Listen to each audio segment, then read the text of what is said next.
Hello. This is your girl, Julie Kalungi, and today I'm very excited to share with you something that will help you in your branding journey. And it's something that I've learned in my journey.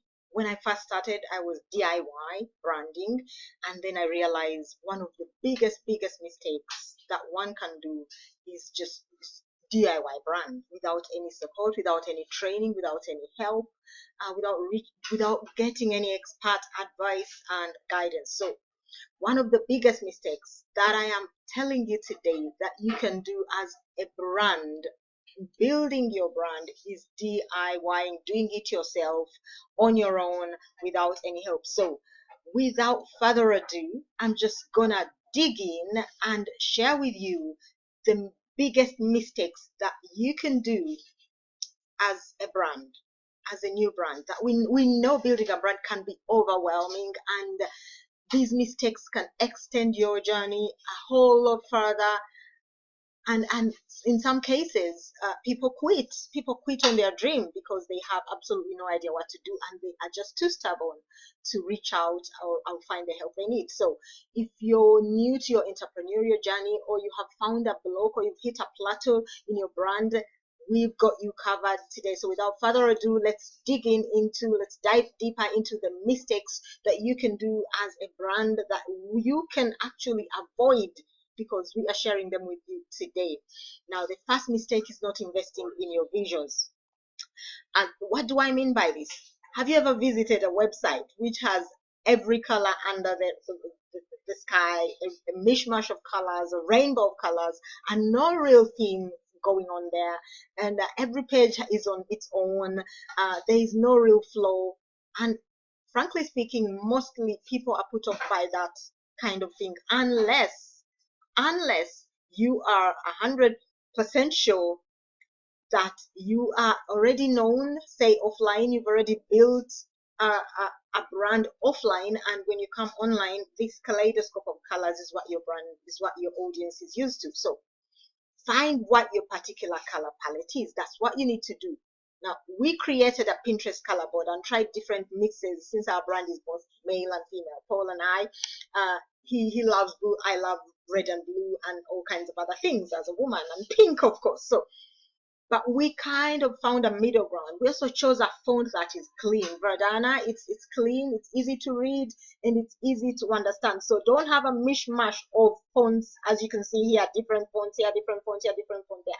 Don't do that on your website. It can put off your audience. They can think you are not, you maybe you're still building, you're not yet there, and they will look for the next expert in your field. So create images for your social media to match across the board for congruence, and really that's it with your color palette.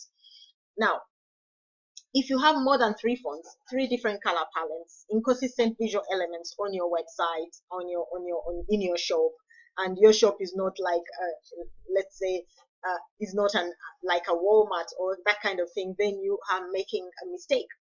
Remember, even when you walk into these large, big, say, grocery stores, they try to match things. They have an area, when you walk into certain parts, certain aisles, they've done a color flow, and you will see a certain theme flowing there. They don't just throw everything everywhere.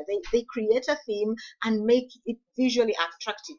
If you've seen websites and social brands that are at best a visual mashpot, you need to walk away from that, and here's what you need to do. You should create a brand style board. You can do this via Pinterest, like I've told you, we did that on Pinterest, and it should consist of your fonts and color palette and some inspirational images. Keep as close to your brand colors and fonts in anything you put out on your brand, and your goal is that whatever content you put out, promotional or otherwise, should be recognized as your brand. Now, the funny thing is that some brands have busy pages online with no real theme, but the trick is they've been popular already offline, like I said before, and therefore they play on the chaos. So mistake number 2, incongruence, which links into what I've just said before, and it's the main reason why small personal brands fail. They are all over the show. In fact, one of our mentors insists that this can be a big drawback for you when you have different images across your different social medias: Facebook fan page, Twitter, Pinterest, Instagram, YouTube. You need to have the one image or images flowing. When you switch it out, make sure that on that day you switch out all your images. All these should match. Where there's a profile picture, use the same one, and where there's a cover photo, use the same cover photo. For instance, you can use the same cover photo on your YouTube and your Facebook fan page, and your LinkedIn page as well, because LinkedIn is also one of those that has a cover photo. So if you're the brand, people simply prefer a human face. So use an image that's clear, that's faceful on, and you're smiling and you're looking gorgeous. Or use your brand logo if you're a known brand. Don't use a logo if you're not a known brand. That's because, again, people prefer a face. Inconsistency is the next mistake that people do as DIY branders. And again, it links into incongruence, but this is different from incongruence. There is no introduction for this. Seriously, we see so many awesome entrepreneurs start something, stop it, do something else. Many people call it the shiny object syndrome. I'm not gonna call it that. It's literally they try art and they leave that. Then they try creating and promoting makeup and they stop that. Then they go and try some farming and stop that. Why start something? Why produce something? Why build something and not see it through? You need to do something until it produces results, and you can either pass it on to the next generation or sell it for a profit. The whole essence of branding is to be consistent, to consistently share value and provide value that you are giving to your audience until people relate that value, product, service, resource, tool, strategy to your name or brand. And of course, this should include your styles, as in your writing style, your speech style, your colors, your tagline, your logos, right down to your video intro and outro, typography, images, etc. All these create what we see and what we hear as a brand. And the rest is all down to behind the scenes: customer service, customer service, customer service. Be personable, be sociable, be always kind, be always good, be integral, be you. You are created for greatness, so never forget that. Now, mistake number 4 is not specializing. Now, this is a big one. I could go on and on and on about this one, but I won't. To specialize in something means you've invested hours, weeks, months, years in doing something. You do not wake up and become a specialist surgeon. You have had years of training, self-development, and practice.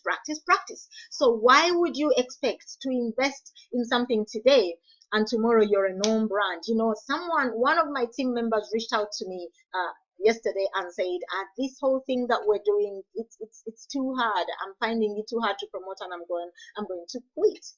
And I just simply answered them, you're the seed, and did you grow up overnight? Were you born yesterday, and today are you a full-grown human being, adult with a family, with a wife, with children? Look at you and remember why you started this journey and why you really wanted it, and look inside yourself. And when you have done that, come back to me and tell me, you know what, Julie Seal, I really am quitting. That's all I say to you, because I don't have time to handhold somebody to help them grow their business when they came to me and I've given them every tool, resource, and trick that I use myself as part of my team to help you grow your business, and then you expect me to sit there and babysit you. I don't do babysitting. So branding and positioning yourself as a go-to person, product, platform is all about specializing. Skill up, polish your knowledge, always be learning, keep up to speed with trends in your niche and with what the competition is up to. Not to beat yourself down, but rather to ensure that you are keeping ahead or at par or at the same level as the competition, so you are competing favorably.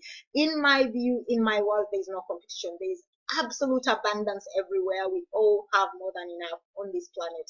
There is no competition. But in this secular world, some competition is good. It keeps you inspired to grow. Motivation, watch, I don't say motivated. That's an inside job. But competition inspires you to do better, to reach to a higher level and be that upgrade that you're meant to be. So always be learning. Your tagline should tell us more about what your offer should be.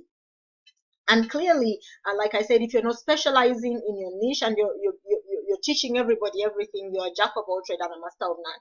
Be specific on what it is you're offering your audience, and people will start coming to you. Like I said, nobody was born today and became a full-grown adult tomorrow, so don't expect your brand, your product, your business to grow overnight. Anyone that does that is either a fool or deluded, and I'm sorry to use that French. So your tagline tells us a bit more about what you are saying, and our tagline is simple. We help home-based business entrepreneurs to build a super organization from the ground up, leveraging social media and the internet.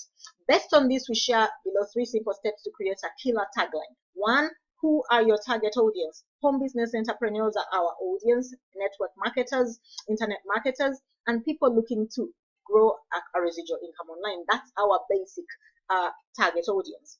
What is their problem? Building a team, making sales. Usually that is their problem. They are looking to change their lives. They want to build a team, they want to make sales because they are already in the industry, and if they are new, they want to learn to do that pretty fast. Number 3, what's the solution you're offering? How to do it using social media, how to build that organization, leveraging social media. So my advice to you is specialize, specialize, specialize. Don't forget that. Mistake number 5, and our ultimate final mistake that we're sharing with you, is not monitoring and tracking your brand and growth. And I'll say this till the cows come home. If you're not tracking, if you're not monitoring, you're losing out. As a newbie, it's easy to make this mistake. You may have no clue how to monitor, you may not know what's out there, and you may not even know the mistakes and errors you're making. The test of the pudding is in the tasting. In building a brand, people should start to call you your brand name, come to you for solutions your brand provides, buy your products, and share with others. And that does not happen overnight. They should relate your brand to you as a personal brand. So your name is super important. Make sure if you have decided to create a brand online, aka a website or a blog, you buy all your names in their shapes and forms. .com, .tv, .net, .co.uk, .org, .net, .co, etc. And once you've done that, and you're building and growing and you're providing content, set targets and markers to see how your target audience is receiving, reacts and relates and appreciates your brand and your value content or product and service, and how they feel about you in general. And how do you do that? The best way is to ask a question, put out surveys, use SurveyMonkey and offers, and check there and use offers. Put out offers on our brand. On our website, we have offers. We switch them out often, and we see how these offers work, and usually we then bring back the offer that attracted the most people. We check their performance via a CRM like Aweber. Try it out for £1.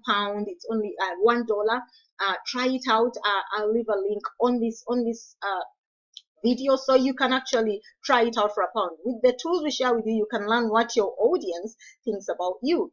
Also, you can use a tracking tool like Google Alerts. You can use Hootsuite. You can use Mention.com, and I'll tell you what they do. Google Alerts is a free service by Google that will crawl the internet for information for you and your brand and website. Now, it does a pretty good job of finding names, phrases, and keywords published anywhere that the Google bots can access related to your brand and name. You can also, you need a Google account or a Gmail account, obviously, to leverage this. Now, Hootsuite is a complete suite for brand and web monitoring on social media, online, everywhere. It's amazing. If you're not using Hootsuite, you're missing out on a tool and a resource. I can't say any more than that. Try using a paid. If you have a bit of money in your pocket, try using Mention.com. Now, I can't say more than that. All I can say is these are the branding mistakes you're making. I hope you can understand and pick up some tips from us. There's a whole lot more on these subjects in a full blog post on julescarpoli.com/DIY branding mistakes. Go over there and take a look. And because I've given just 5 on the full blog post, there are more than 7, including a bonus one, and a surprise for you to help you avoid the mistakes or correct the DIY mistakes you're making. Subscribe to our channel below. Use the link below or the one that's popping up right now on your screen. Follow me on Pinterest, Twitter, Instagram, Periscope. My handle is sil_Kalungi. And also, have an awesome day. Make it good. Brand yourself. You're creating a brand for legacies and for generations to come. do it good, do it right. Thank you. God bless you.